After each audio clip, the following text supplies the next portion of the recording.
Welcome. In front of me is a Oppo Reno 13 Pro, and today I'll show you how you can capture a screenshot on this phone. So to get started, you will want to open up content that you wish to capture.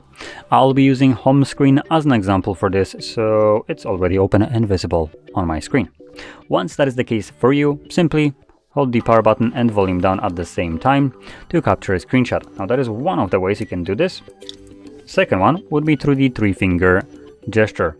It gives you several different methods you can do this, all using three fingers as a swipe something.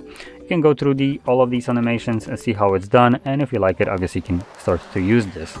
But I'm gonna only focus on the button one. Now, when you capture any screenshot, you also have the scroll and the share options, unless you use the three-finger scrolling one, which is hold and then just swipe to the bottom. Any other normal screenshot will allow you to just kind of pick the scroll or share options. And this does disappear. Once it does so, you can open up your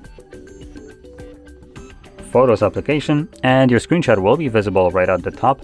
If it was just captured, you can see it right here for me. So these are the two that I have captured. And later on, if you're trying to find some screenshots that I have captured a while ago, it might be much easier to do it by going into the albums.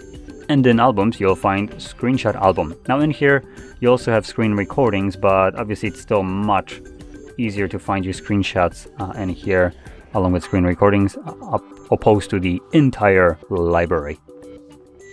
So there we go. Now, if you found this very helpful, don't forget to hit like, subscribe, and thanks for watching.